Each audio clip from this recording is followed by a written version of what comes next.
Some search for meaning, capital M, for purpose, capital P, for community, capital C, for ritual, capital R, right?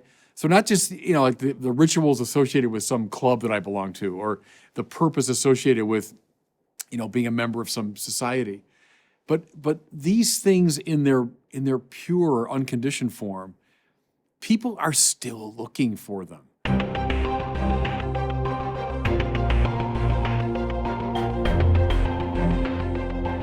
Welcome back to the Word on Fire show. People are disappearing from churches. We know that with great certainty, but are they becoming more secular or perhaps more religious? Well, today we're going to discuss a provocative new book exploring the kaleidoscope of America's new spirituality, what the author calls strange rites. These are new remix religions that have drawn millions of adherents.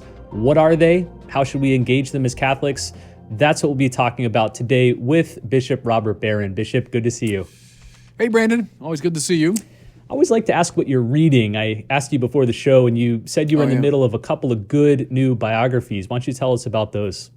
One is on Douglas MacArthur. I was at West Point back in October, and there's a lot of Douglas MacArthur references there. And my brother was with me on that trip, and my brother's a voracious reader, always has been. And he said, William Manchester's book on MacArthur called American Caesar, he said, not only one of the best biographies I've ever read, one of the best books I've ever read. And I thought, wow, that's interesting. So I ordered it, and it's one of these massive, 800-page biographies. I'm at about page 670 in that. And it is good. And MacArthur, I knew a little bit about him, but he is a fascinating figure. After winning the war in the Pacific, he then basically is the overlord of Japan, but a very benign and very effective commander who brought this country from ruins into prosperity. So it's an extraordinary story. I'm reading that. I also got, through your administrations, volume 2 of Seyvald's biography of Pope Benedict. And I'd started that, and then I thought, no, let me finish MacArthur before I get back to Benedict. But I've read about 100 pages of that one, and it's good.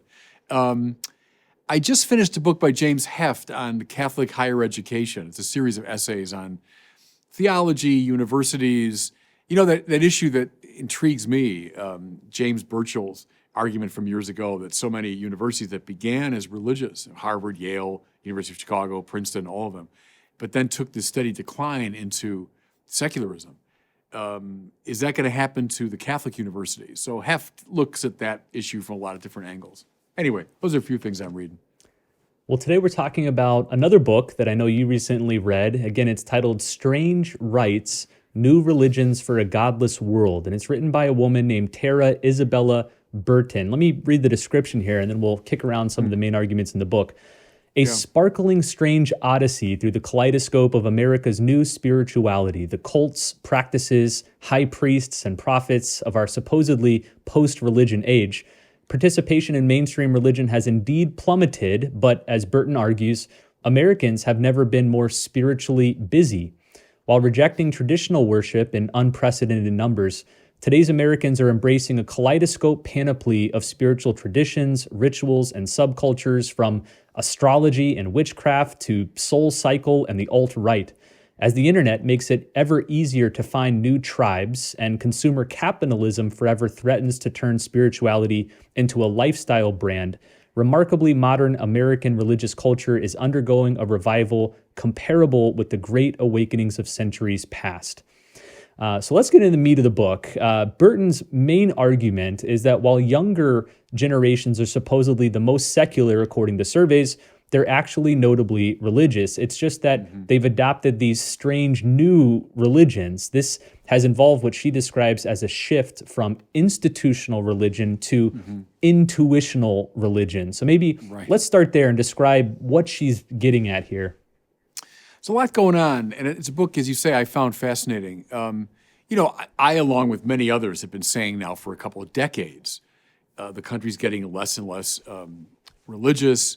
The army of the unaffiliated, and we call them the nuns. Now we tend to use the term like the unaffiliated or disaffiliated. But what her book helps us to see is that we can be a little bit too undifferentiated in using that language, because it does indeed mean they're disaffiliating from the institutional religions. So people aren't claiming a religious identity such as, oh, I'm Catholic, I'm Presbyterian, I'm Jewish, I'm Muslim. But that can give the impression that they're all just drifting into the ranks of the atheist or the agnostic or the purely naturalistic. And what she's doing, I think, in a healthy way is complicating that discussion a bit by saying yes to disaffiliation from institutional religion. As I say, I mean, any priest or minister or rabbi looking out at his synagogue or church is going to see the evidence of this, right? But, and I think this is hopeful, I'll use a glass half full sort of approach. They're not just drifting into complete irreligion, but into some, now from my perspective, inadequate and sometimes weird and very odd, but some form of religiosity. Some search for meaning, capital M, for purpose, capital P, for community, capital C, for ritual, capital R, right? So not just, like the rituals associated with some club that I belong to, or the purpose associated with, being a member of some society. But these things in their pure, unconditioned form, people are still looking for them. And that's positive. That's a hopeful sign. So as I read the book, I was with a combination of kind of bemusement as I'm reading about like, what are people doing and what are they saying is sacred? So a combination of that, but also like, okay, now we got something we could work with. I get a little traction with this as opposed to like a fierce new atheism that just thinks religion and spirituality is all a bunch of hooey. Well, with these new forms of religion, we can do, exactly what the church fathers did with the somewhat syncretistic religiosity of their own time, right? You go back to, look at Paul on the Areopagus. What does he say? Hey, I've been strolling through your town, and what have I found? All these different altars to different gods. Well, that's what we have today, is people are erecting altars to all kinds of gods. And Paul says, hey, I admire that. You're a very religious people. But now I'm here to tell you about the true God. So that combination, call it the Areopagus approach, I think is one that we could use. And this book helped me to see that. You use the word syncretistic, and that's a descriptor that I think sums up a lot of these strange rites, these new religions. Burton describes these people as religiously remixed. Yeah. And she says these young people are creating their own religious syncretisms. She says at least half of all Americans fit some version of this bill. They belong to no religious tradition, but they borrow from several religious traditions. And she specifically hones in on two causes of this religious remixing. So the ones she names are the internet with its creative, communicative capacity, and then also capitalism, consumer capitalism. Yeah. Can you say a word about each of these two causes and how they lead to this religious remixing? Sure. If you go into a grocery store, let's say, and you have this extraordinary range of choices, not just pretzels, you can get about 18 different types of pretzels, not just soft drinks, but 100 different types of soft drinks. And so it appeals to our sense of freedom and flexibility. And I decide I can choose exactly the type that I want.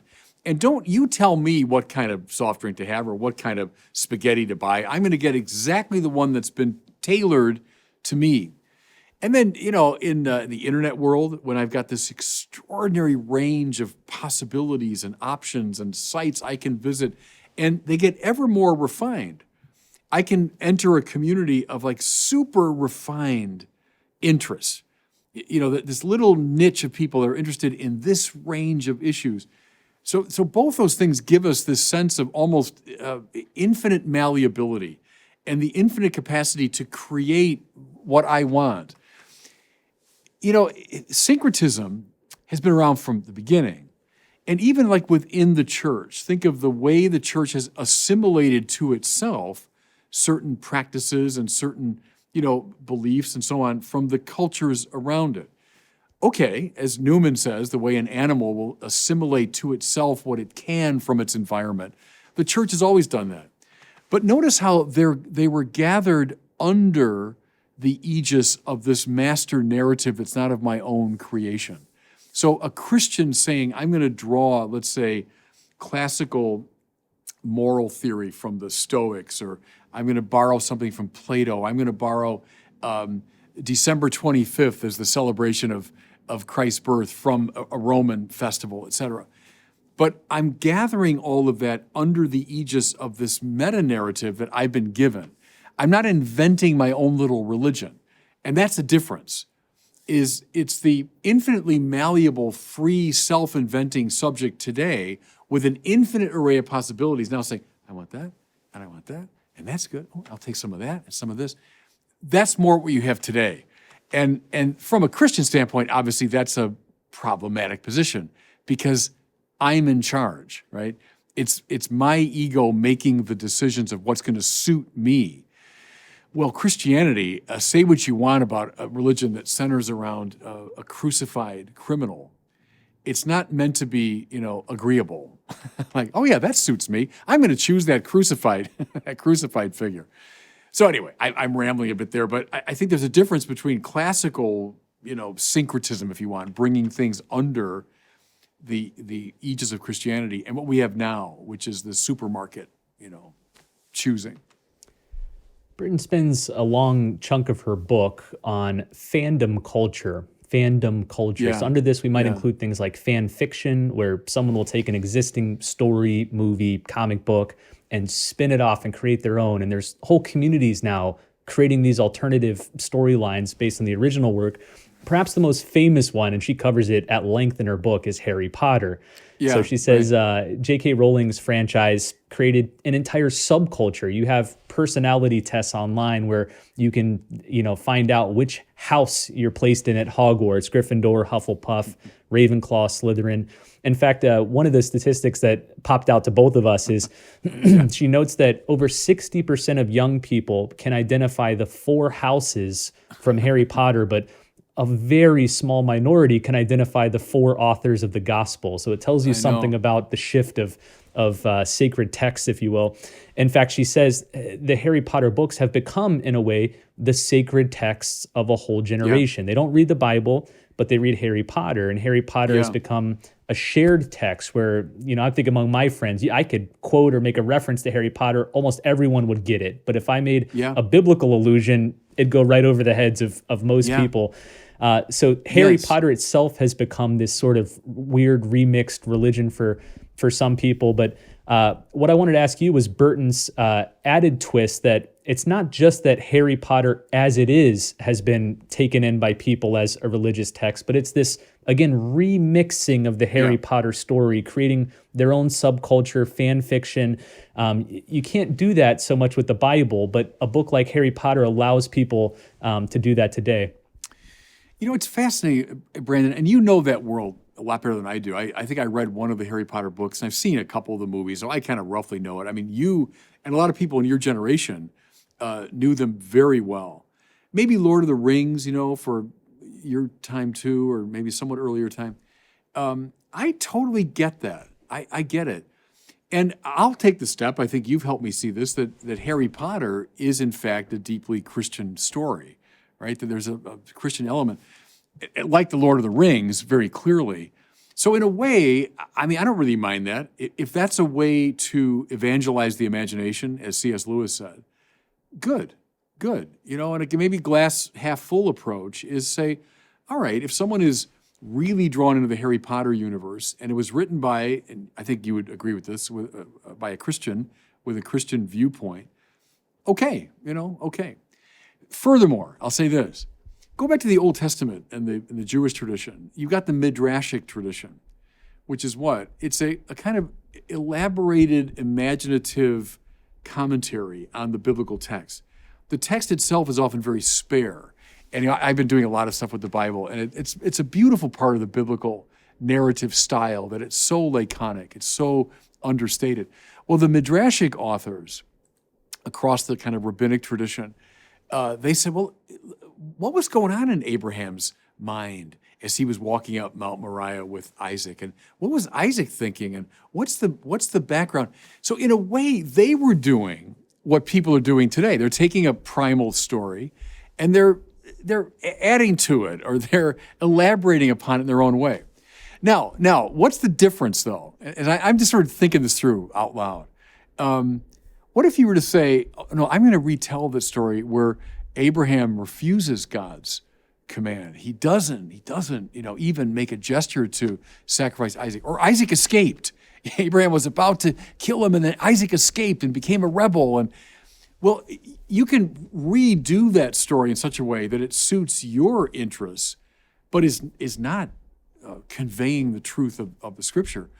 So I guess yes to, hey, maybe these fictional worlds are a way into Christianity. Yes, even to, elaborate in your own way a biblical text the way some in our tradition have done. But the mark, again, of our time is this, I think, very self-absorbed, self-creating. I rule the roost here. It's my ego and what my ego wants. That's the danger. Because here I think of Stanley Hauerwas, one of my theological heroes, who said, liberalism, by that he means like the dominant view of most people today. Liberalism is the view that the only story I have is the one that I tell myself. And that's a very pithy way to state it, but it's all the stuff I've talked about, the self-invention culture, and that you see there is instead of a story being given to me by which my life is now shaped, to which I conform myself, no, I'm still the sovereign one here. My ego's still sovereign. So I'm going to take in that story, but now tell it according to my desires.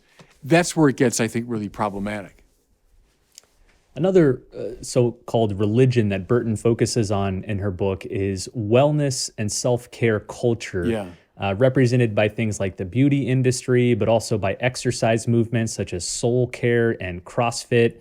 The implicit theology of this remixed religion is, and I'm quoting her here, we are born good, but we are tricked by big pharma, by processed food, by civilization itself, into living something that falls short of our best life.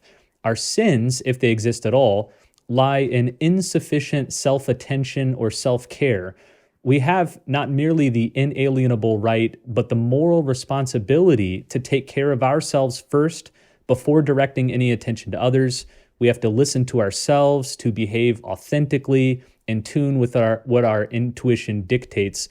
She suggests that these big brands that promote self-care suggest that by purging impurities and toxins from your body, you actually help to purge impurities and toxins from the world as well.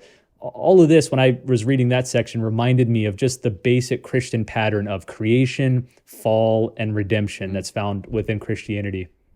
Yeah. There's a lot there. And again, I'll try to do a glass half full approach.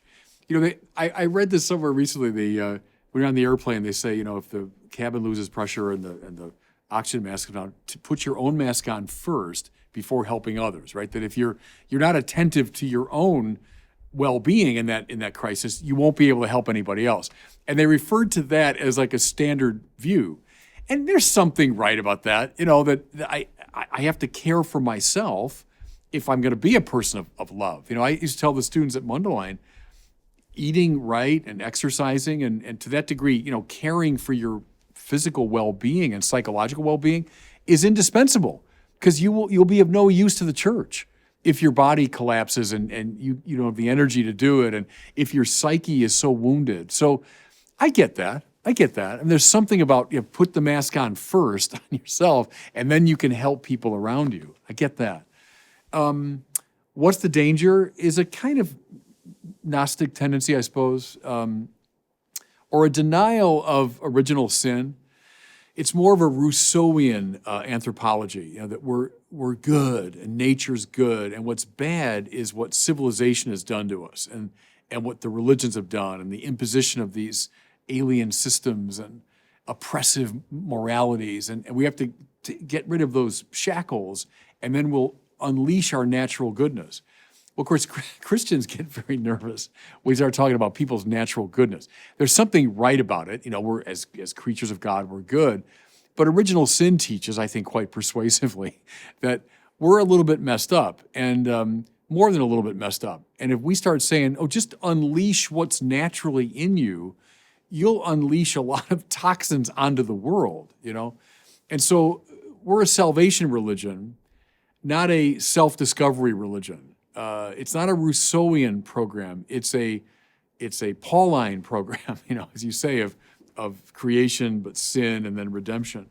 But, you know, I guess I'll try to stay with the glass half full approach here, that even they're sensing something, you know, of the sacredness of one's own body and one's own mind and the need to care for that. If that's a link, then I would say to mission, ultimately, is I care for myself, not for its own sake, but for the sake now of my mission. Then we could build on it. Then we could work with it, maybe.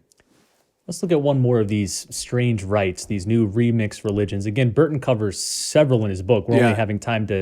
It's a very rich book and easy to read, too. Yes, I agree. Let's look at this last one called Techno-utopianism. This might be described as the preeminent religion of Silicon Valley. Techno-utopianism sees technology itself as salvific, as the key, not just to solving personal problems like you and I communicating better, but existential challenges, you know, perennial struggles of humanity. You hear talk now of post-humanism, you know, that somehow technology will enable us to live forever or will solve aging or other problems. What's your take on this movement, techno-utopianism? I ran into it when I was out here in California. It was many years ago now, and I won't tell you who it was, but a fairly prominent person that I met. And he was talking along these lines, and I must say, I didn't know this movement that well, but he was talking about the advances being made in medicine, but also in this kind of artificial intelligence and replacing body parts and all that we could live to be, I think he's like 120 or 150, or maybe we just, you know, we'd never die. And I remember looking at him saying, oh God, I would hate that, or who would ever want that? And he looked back at me with infinite puzzlement, like, well, why wouldn't you want that? Wouldn't that be, I said, endless life in this world? No way. And it was a clash of worldviews, obviously. It was a clash of, I'm from a classical Christian biblical point of view, and he was coming out of this. It was maybe my first real acquaintance with it, this sort of techno salvation, that we'll be saved by our technology. Well, you know, it's as old as Frankenstein's monster. I mean, it's a kind of a modern or hyper-modern preoccupation, that if we just, you know, the sciences advance enough, we'll live forever. Who wants it? You know, we see this life as good, but not the life that God intends ultimately for us. We want to make it as just and as good as we possibly can. That's part of the program. But, you know, this is a bad night in a bad hotel, as Theresa of Avila said. Or, you know, the little flower, it's in our Word on Fire Bible. She goes, never forget, it's the bark, not the destination. Right? We're on a boat, and boats can be kind of fun and, you know, maybe a little bit romantic when you first get on the boat. But after a while, if you've been on a boat for a while, boat is cramped and a boat is uncomfortable and not much you can do on a boat. You can't wait to get off the boat, right? So this life is a boat, not a destination. So if I were to say, oh man, let's just increase our technology so that the boat never sinks. This boat will sail forever. I don't want that. I want the boat to get to the far shore, you know? Or this life is like a gestation in the womb. And if you were to say, well, let's just, you know, our technology will make the womb as comfortable as possible so I never have to leave. Well, who wants that? You know? So that's where I critique that approach. Well, as we close here, I just wanted to mention that Strange Rites, this book we've been discussing, is very fascinating, but it can also be a little discomforting and bewildering, and even in a few passages, a little bit lurid. So a fair warning there. I think some of our listeners might blush at some of the things they find in the book, but nevertheless, it is a book worth reading. And maybe I'll close by asking you that, Bishop. Why should Christians read this book? And then as a follow-up, how should we begin to engage these strange rites, these mixed religions? Yeah, well, first of all, Christians are by nature evangelists, and evangelists reach out to the people of their time and their culture. And so to know what's going on in the culture, if all we know is the biblical world and all we know is the teaching of the church, that's not enough. You won't be an evangelist. You might be a theologian, or a technical writer, but you won't be an evangelist. An evangelist, Karl Barth, you got the Bible in one hand and the newspaper in the other hand, because you got to be engaging the world. So just to know, I feel that as an evangelist, is I got to know. Billy Graham is a good example of that. Watch the classic Billy Graham sermons. He's very plugged in. He had a good staff, as I do, that told him, here's what's cooking, here's what's going on, here's what's in the newspaper, what's on people's minds. So that's why Christians should do it. But then your second question, how do you engage it? Start with the positive, I would say. Always start with the positive. Don't begin with condemnation. You can easily enough read someone, hey, my religion's Harry Potter, and say, well, what a nutcase you are. Or, my religion is I want to live in my body forever. Like, are you out of your mind? Well, that's probably not going to be real useful. What's good in that? How is that an attempt to find transcendence? I might begin with that.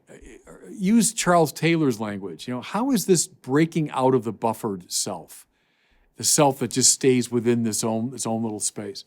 And then start with that. Do what Paul did on the Areopagus. Hey, I've noticed what a religious people you are. I've noticed all the altars you have.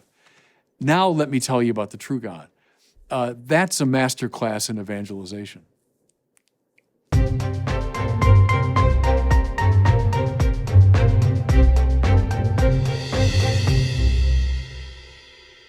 Well, it's time now for a question from one of our listeners. Today we're hearing from Jonathan. He is in Canada, and he's got a question about how we understand the plurality of religions in the world. Why is there so many religions in the world? Here's his question. Hi, Bishop Barron. My name is Jonathan from Canada. Thank you so much for your ministry. I've watched many of your videos, and they've really helped me with my faith.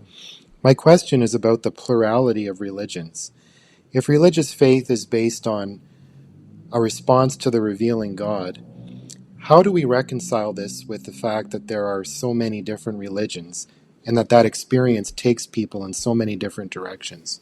Thank you. Yeah, it's a good question. We'd need a semester course to address it adequately. Let me just say a couple simple things about it. First of all, Vatican II. It's not simply a question of we're right, you're wrong. So there's one right religion, the rest of you are all wrong. No, on the contrary. We recognize lights, truth, goodness in all the great religious traditions and philosophies of the world. Are they a mix of good and bad? Sure. A mix of true and false? Yeah. But why not begin with the truths? And so it's not simply true to say, like, there's 3,000 religions, and there's only one that's completely right, and the rest are all wrong. Better to say, no, that there's one great true religion. I'm a Catholic bishop. It's Catholic Christianity, in my judgment. But are there echoes of that truth? Are there rays of that light in a variety of traditions? Yes. Here's a second observation. When it comes to religion, somehow, we just have almost an allergy against ever making a judgment. And I think that's born probably of, the European wars of religion and our great tradition of tolerance, that we just say, look, I never can say anything about a religion. I can't say good, bad, right, wrong. If I say your religion's wrong, I'm going to start a religious war. And I've been saying now for a long time, I don't think it has to be that drastic, because there's something in between bland toleration and violence. And that in between is called argument. You can have an argument about religion. You can say, here's my point of view, and here's why I think it's true, and why I think your point of view here is not true. Good. We don't have to kill each other, but we don't have to just do a bland, hey, I guess we're all equally right and equally wrong. No, let's have a real argument. And let me make a third, final point. The way we do about politics. So bracket religion for a second. Are there a wide variety of political views? Well, of course. In our country, you've got two main parties, but heck, in between, there's all sorts of shades of opinion. Do you find most political people say, hey, I just take whatever point of view you want, and who am I to tell you you're wrong? Not in my experience. We love to argue about politics. We think, say you're a Democrat, you think the Democratic position is right, and you think those crazy Republicans are wrong. You're a Republican. You feel exactly the opposite, right? You're not just blandly tolerating. you think you're right and other people are relatively wrong. Well, heck, all right, have it out. Have an argument about it. That's called politics in our country. Well, religion too. We don't have to kill each other. Thank God, for the most part, we're not doing that anymore. But we don't have to just settle for bland toleration. Let's have a real argument about it. So, that's 3 general observations about a really kind of thorny problem. Well, thanks, Jonathan, for that question. As we wrap up here, I wanted to remind you, we talked a couple of weeks ago about the new Volume 2 of the Word on Fire Bible series. If you haven't ordered your copy yet, you can do so at wordonfire.org/Bible. This new Volume 2 covers the rest of the New Testament after the 4 Gospels, which were in Volume 1, but it's bigger, better, more beautiful than Volume 1. If you haven't picked it up, now's a good time because they're selling really fast. I know we sold out of Volume 1 within a handful of days. I'm not quite sure how many are left of Volume 2, but I know they're going quickly. So get yours today at wordonfire.org/Bible. Well, thanks so much for listening and watching, and we'll see you next time on the Word on Fire show.